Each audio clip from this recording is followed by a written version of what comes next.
Next topic है how participants saw the movement. इसमें हम लोग बेसिकली ये देखेंगे कि सिविल डिसोबीडियंस मूवमेंट जब गांधी जी चला रहे थे ना, उस मूवमेंट में अलग अलग प्रकार के लोग पार्टिसिपेट कर रहे थे, लेकिन हर प्रकार के लोग उस मूवमेंट को अपने अनुसार देख रहे थे। यानी कि सबका अपना कुछ इच्छा था, आशा था कि हाँ भाई हम यदि मूवमेंट में पार्टिसिपेट करेंगे तो ये जो मेरा समस्या है वो दूर हो जाएगा।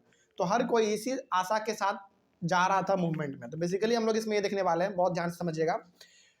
इसमें हम लोग ये देखने वाले हैं कि गांधी जी जो अपना सिविल डिसोबीडियंस मूवमेंट जब चला रहे थे तो तरह तरह के लोग उस मूवमेंट में पार्टिसिपेट कर रहे थे, लेकिन हर आदमी पार्टिसिपेट अपने कुछ ज़रूरत को पूरा करवाने के लिए मतलब उसमें पार्टिसिपेट कर रहा था।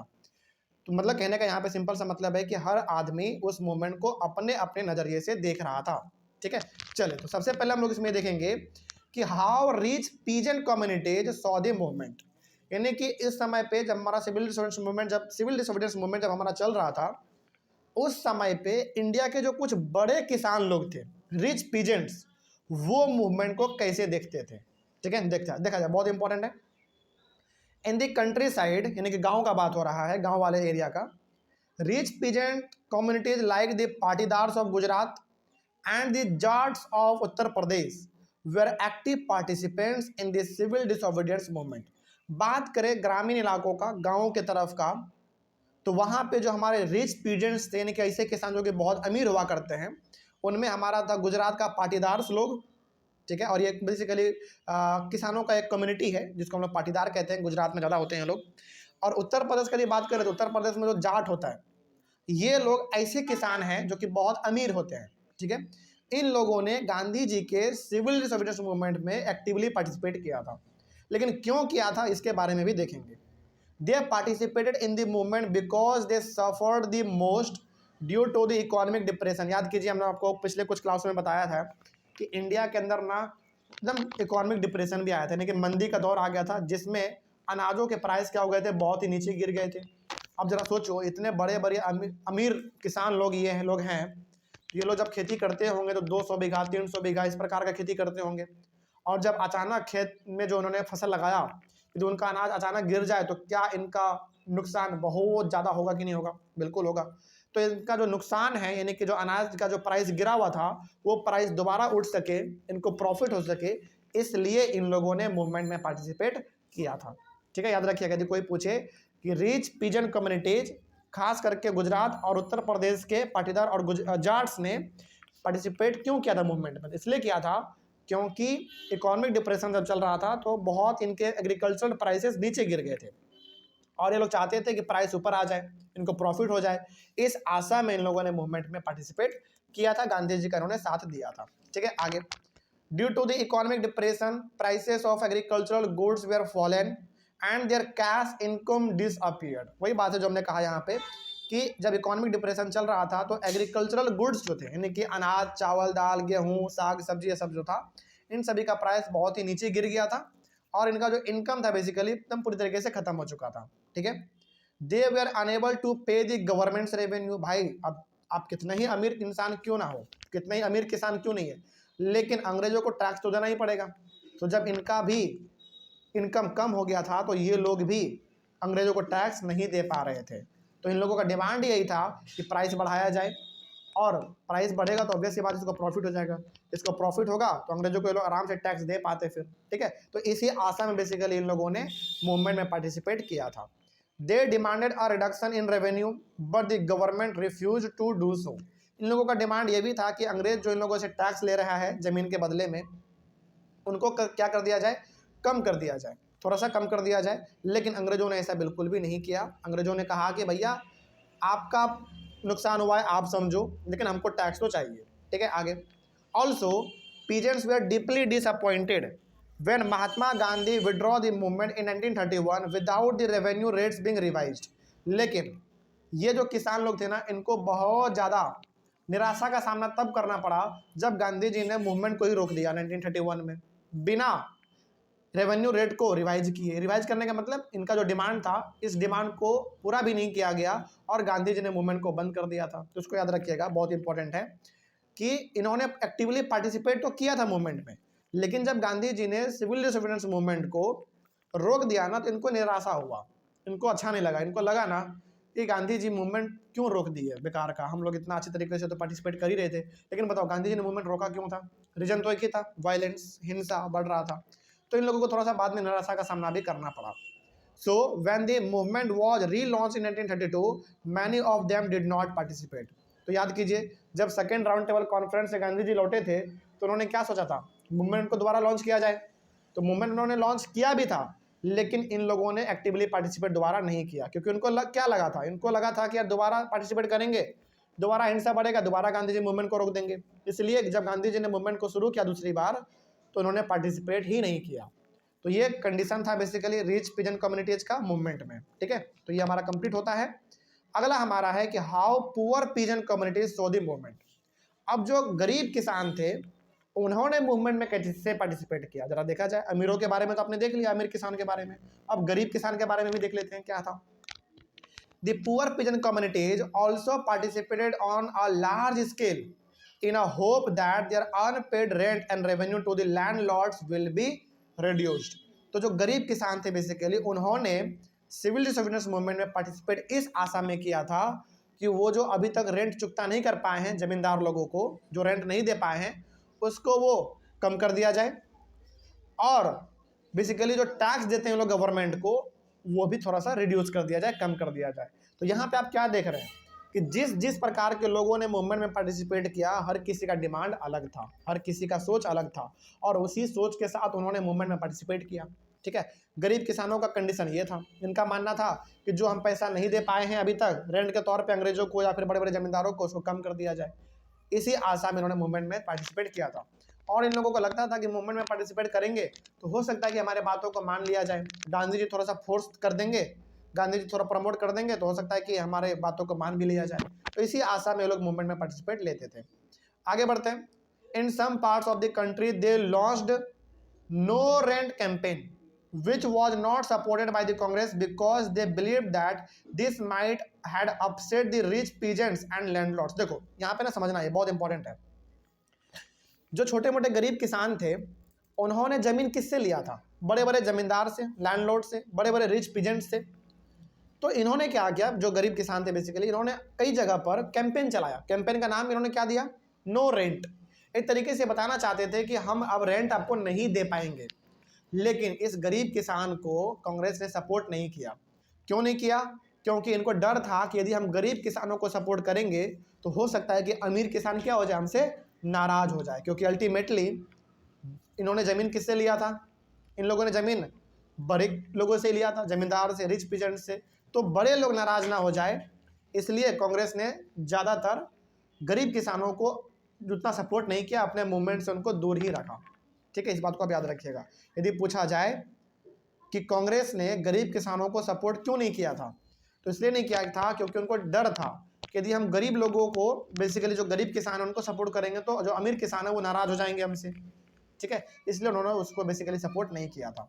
So the relationship between the poor pigeon communities and the Congress remained uncertain. तो हमेशा लगभग जो रिलेशन था एक पुअर पिजेंट्स कम्युनिटीज के बीच में, यानी कि गरीब किसानों के बीच में और कांग्रेस के बीच में जो एक रिलेशनशिप था वो कभी उतना अच्छा बन ही नहीं पाया।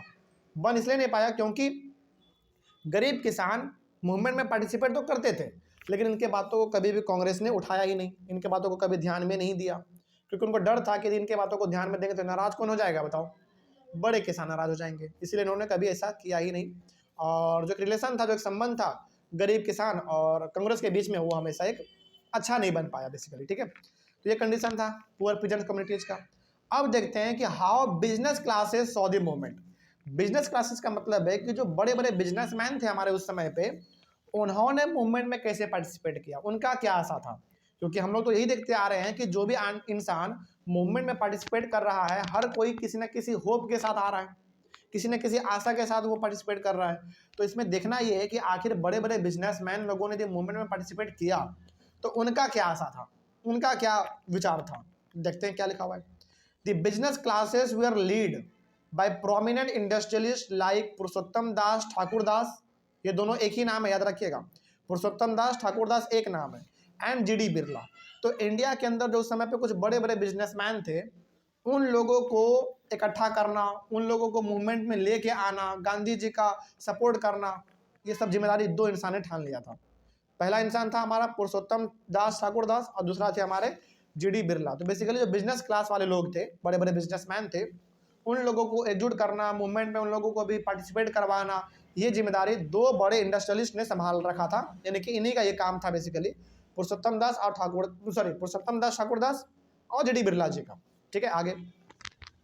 During the first world war they had made huge profits and become powerful. देखो ये लोग जो थे ना, जैसे आपका पुरुषोत्तम दास ठाकुर दास जो हो गया, जीडी बिरला हो गए, और भी कुछ बड़े बड़े बिजनेसमैन थे उस समय पे, इन लोगों ने फर्स्ट वर्ल्ड वॉर के दौरान बहुत पैसा कमाया था। क्योंकि देखो फर्स्ट वर्ल्ड वॉर ना एक ऐसा 4 साल का समय था, याद रखिएगा, फर्स्ट वर्ल्ड वॉर का टाइम पीरियड 1914 से लेकर 1918 तक था। तो इस 4 साल में अंग्रेज ना बिल्कुल इंडिया के ऊपर ध्यान दे ही नहीं रहे थे। इनका ध्यान पूरा कहाँ पे था? वर्ल्ड वॉर में था। तो यहाँ पे ग्रो करने का मौका किसको मिल गया? इंडिया के बिजनेसमैन को मिल गया। ठीक है, तो इसी 4 साल के बीच में इस बड़े बड़े बिजनेसमैन ने बहुत पैसा कमाया था, बहुत पैसा कमाया था अपना बिजनेस बढ़ा के। They wanted to expand their businesses, so they reacted against colonial policies that restricted business activities.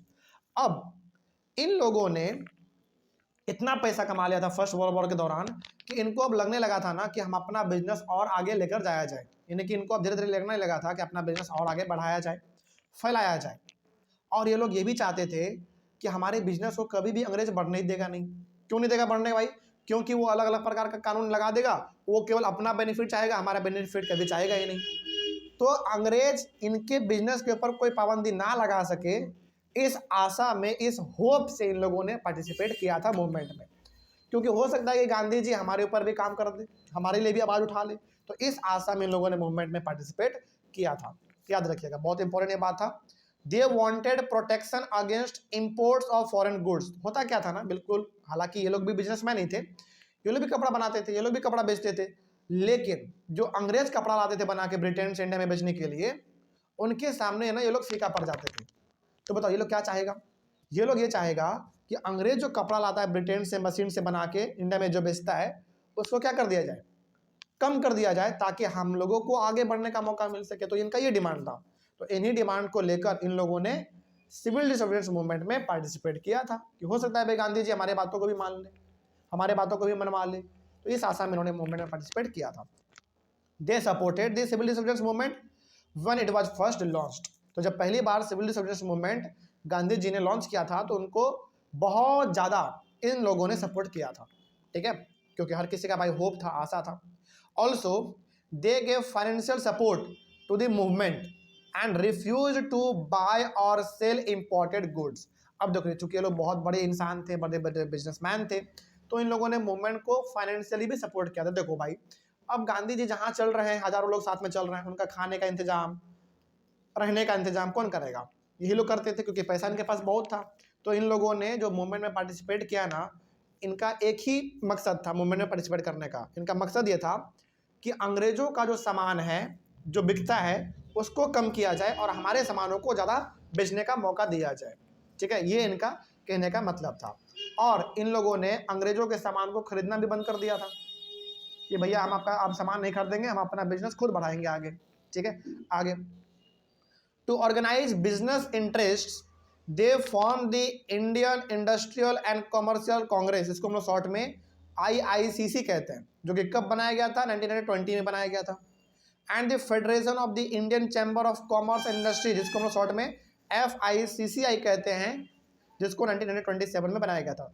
कहने का मतलब यहाँ पे है कि बिजनेसमैन लोग अपने बिजनेस को और आगे बढ़ा सके, हर कोई एक दूसरे को सपोर्ट कर सके, इनके लिए इन लोगों ने अपना एक अलग संस्था ही बना लिया था। 2 संस्था इन्होंने क्रिएट किया था।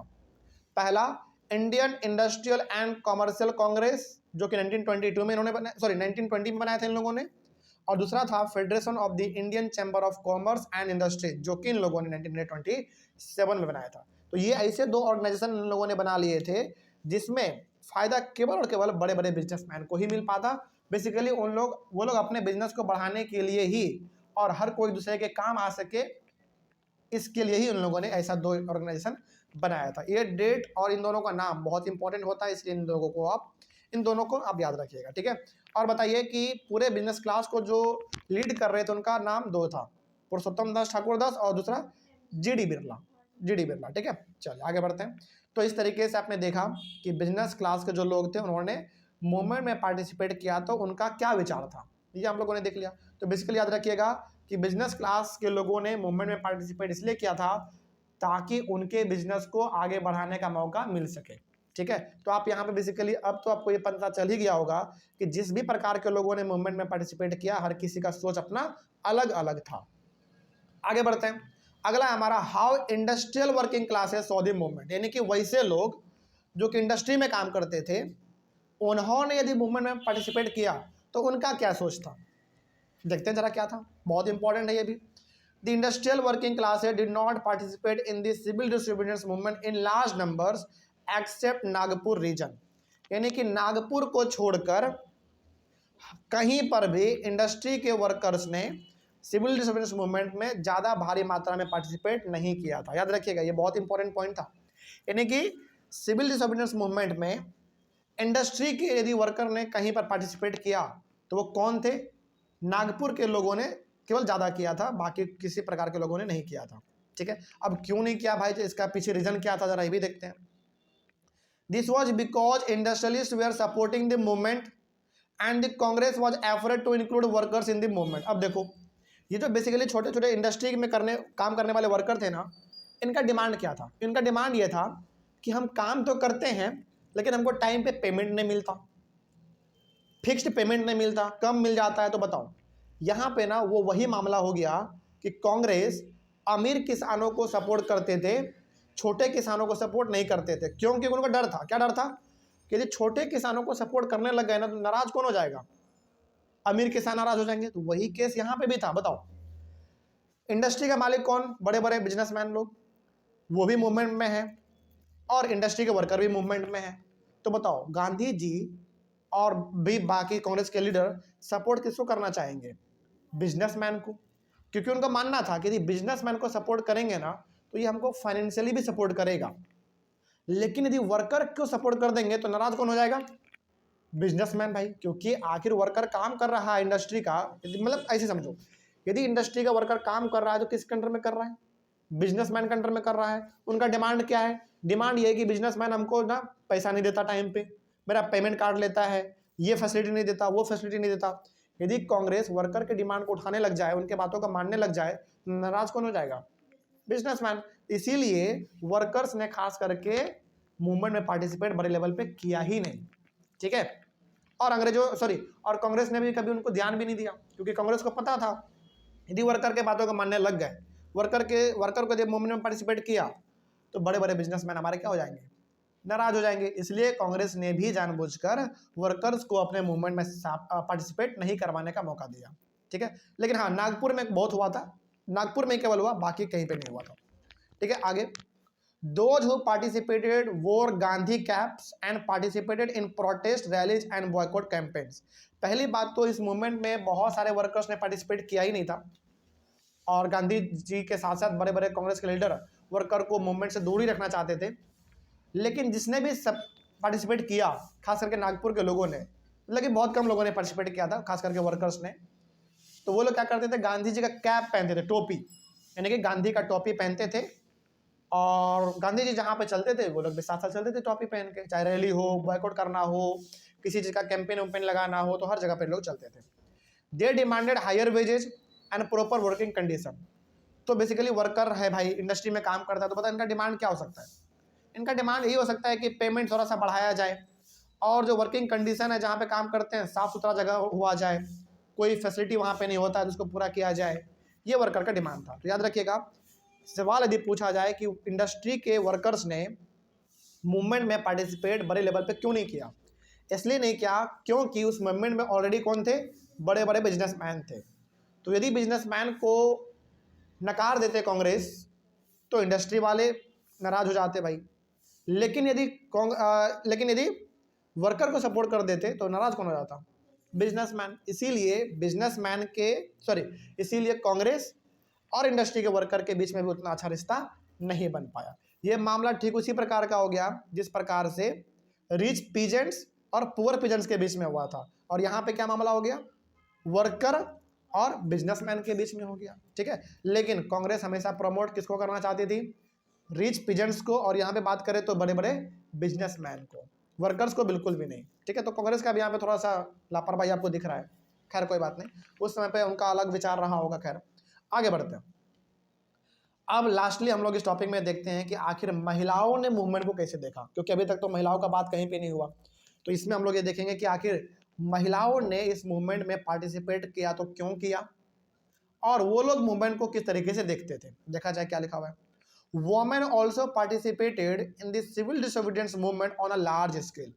यानी कि जब civil disobedience movement Gandhi ji ने लॉन्च किया तो उस समय पे महिलाओं ने भी बड़े लेवल पे इस मूवमेंट में पार्टिसिपेट किया, हर प्रकार के महिलाओं ने। During Gandhi ji salt march, thousands of women came out of their homes to listen to him।